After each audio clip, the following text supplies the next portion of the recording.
Hi everyone and welcome back to my channel. Today's video is a really cool one. You get to meet my wife Lauren. It's all about relationships and dating with RP. Now I just want to start by saying that I'm no dating expert. So this video is about a middle-aged married man and his wife, and hopefully the points that I give you will make dating and relationships a little bit easier.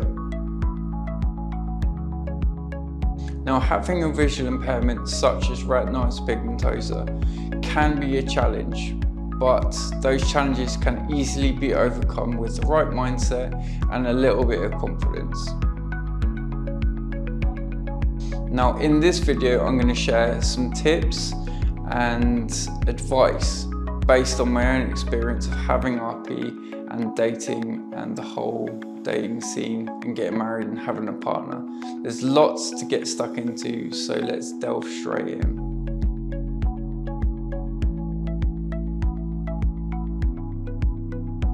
So first I'm going to talk about how you navigate dating and relationships when you have RP. Dating can and should be a really fun thing, but it can throw up all sorts of challenges, particularly if you have sight problems like RP, sight impairments and blindness.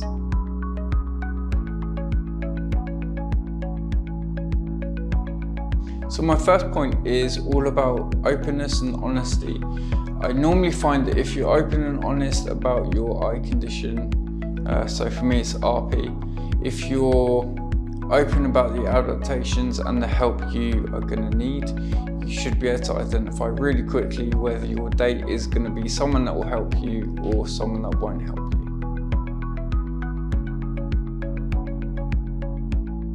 Now, perhaps not on a first date, but maybe once you've got to a point where you're considering about having a girlfriend or boyfriend, it's good to take time to educate them about what you can and what you can't see, what your limitations are, and just make them feel a bit more confident in knowing how to help you, when to help you, and what you're comfortable with.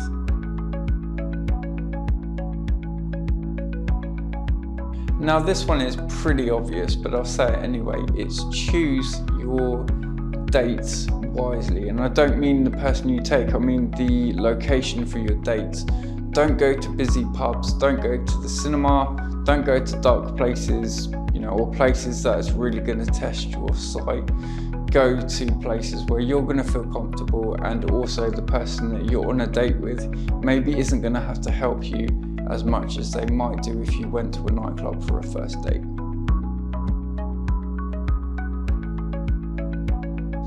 The fourth point is about communicating effectively, and I've always found that being open and communicating with your date, with your partner, is always something that goes down very well. It's really hard for people to understand what we are going through with a sight impairment. Communicating with that person, tell them what you need, what you're thinking, etc. It will really, really help you, and it will really help them.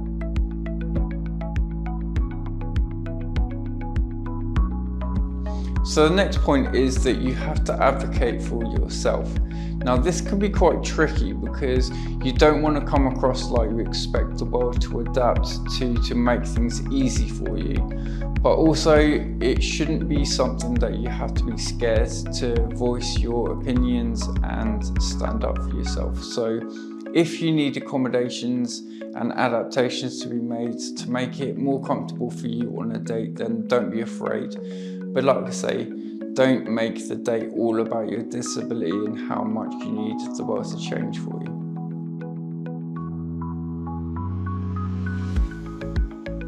Number 6 is to be confident in yourself. Now, there's nothing more attractive to a potential partner than confidence, and this is especially true when you have a disability or a sight impairment or blindness.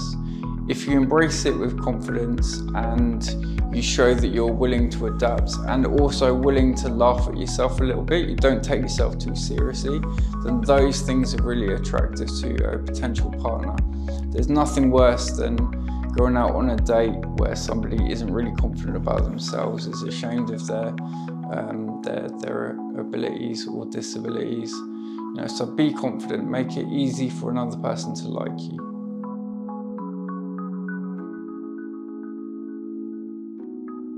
My final point, which leads on from the last one, is about being positive. Now, RP can present challenges for sure, but it can also present opportunities for you to grow and learn as a person. It also allows you to demonstrate the best qualities of you as a potential partner. And you know what? RP stories can make for really, really funny dating stories as well. So, don't be worried if you go dating and it all goes horribly wrong. If you start chatting to the wrong person, it doesn't matter. Just embrace it and hopefully have a fun and positive time.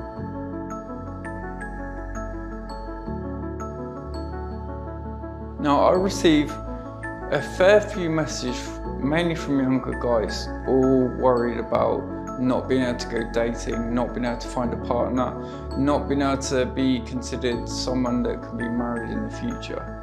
And hopefully by meeting my wife, you will see that there are good people out there who will see past a disability, whether it's a visual impairment, a sight impairment, blindness, or a physical disability. There are people out there who look beyond that and focus on who you are as a person. And from where I'm sitting, being a good person and being a fun, confident person and a caring person is far more important than my eyesight and what I can offer in terms of that. So I'm going to introduce you to the woman in my life, Lauren. It's quite a cool story, so I will take you on that now. Lauren and I met on Facebook. We met in 2015 and we met on a Facebook group for Norwich City Football Club fans.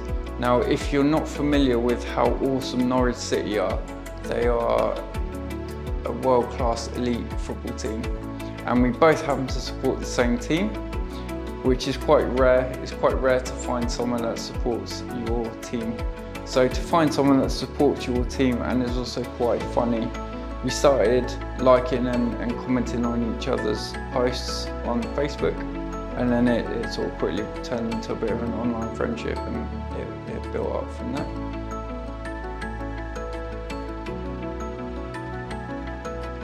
Our first date, we decided to meet up in Ipswich, which, if you know Ipswich and Norwich, is quite a rivalry. Norwich don't like Ipswich that much, but we went to Ipswich for our first date, and it basically involved her taking me shopping looking for a present for my niece. Now, remember when I told you about selecting the right location for your first date? We'd bought a rocking horse, so I was carrying it under one arm, and we were walking through Ipswich town centre, and I was trying to find a little cafe or coffee shop that I could actually function in as a person with RP. And every single place was pretty much dark. There was no way I was going to be able to have a good conversation and relax and feel confident. So we ended up going to M&S, which Marks and Spencer's. It's like a big department store, and it had a cafe in it. And the one thing that we laughed about the most is that on our first date, I took Lauren, she's really dressed up for a first date. And I took her upstairs to Marks and Spencer's cafe. And let's just say that she spent more of our date being chatted up by old men than she did talking to me. And it's quite funny, we just had big slices of cake and coffee in a department store coffee shop, and it was perfect. So we got married almost 3 years ago now, and it's been tough for her as a wife, being that my RP has deteriorated quite significantly in that time. So I'm going to give you guys some time with Lauren to hear about her experience of dating someone with RP, being married to someone with RP, and a few of her tips for how you navigate a relationship with somebody that has RP like me.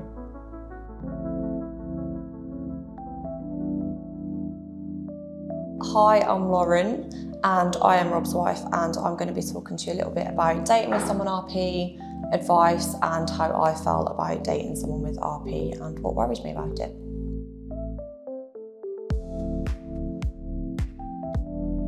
The thing that worried me about dating someone with RP was probably more how we would do things, sort of the normal day-to-day things that a couple would do. So when we were dating, would we still be able to go to the cinema, go to the theatre? How would that impact our time together? And as it happened, it didn't overly impact it that much. Obviously, we had to make adaptations. But yeah, that was my main concern with dating someone with RP, was the impact it would have on our day-to-day lives.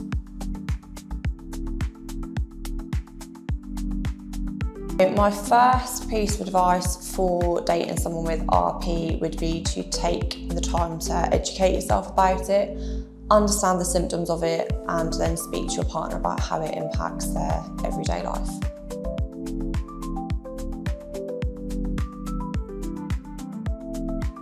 My second piece of advice would be to have open communication with your partner. Create a safe space for them to be able to discuss how they're feeling, how the RP is impacting them, and allow them the space to talk about, how their emotions are and how they're dealing with the disease.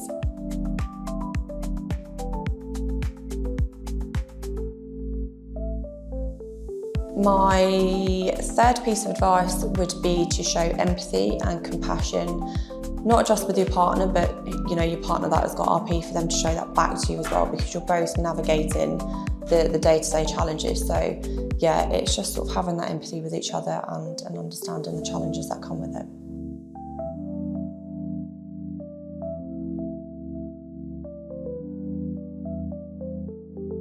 My fourth piece of advice would be to provide practical assistance to your partner.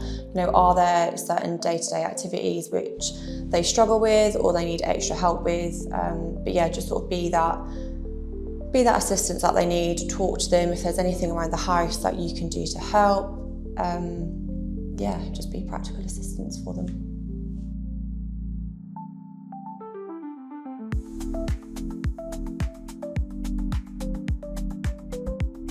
So my final piece of advice for dating someone with RP would be to empower your partner to maintain their independence as much as they can.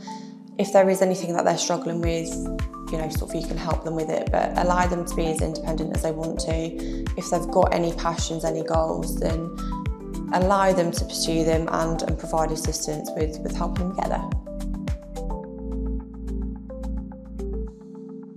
So something or I have been asked about is how I felt sort of dating Rob before we got together, knowing he had RP and had the possibility of, going blind completely. And it's really, it might seem like a weird thing to say, but it didn't actually bother me, because the disease didn't take away from who Rob was as a person. So whilst I knew, the chances are the disease would progress and there is a chance he will lose his sight completely, it just, yeah, it's weird. It didn't bother me. I knew that we would have to make adaptations, and sort of in the house that we've got, we have made those adaptations to make things easier for him. But yeah, it didn't bother me, because like I said, it didn't take away from who Rob was. It was just part of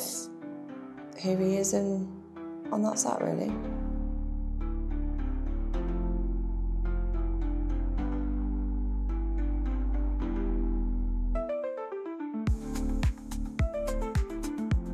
So if I was to give you some advice to finish off on with regard to relationships and marriage, it would be that conditions like RP should not determine your suitability for marriage or a relationship. Relationships should be diverse, and The most important thing to remember, I think, is communication and support goes both ways, so you can't expect all of the support and not give anything back. Of course, there's going to have to be accommodations, and you're going to have to really pull together to create a relationship that works for both of you, but it can be done, and it's important to remember that everyone deserves love and respect and a fulfilling relationship regardless of their disability. And while there may be challenges to navigate, if you've got the right partner, then it's something that can be really beautiful and meaningful. So I hope you found that useful, and what I would say is that if you can share this video with other people that you know that have RP, it might just help someone to feel a bit more confident in dating, relationships and marriage.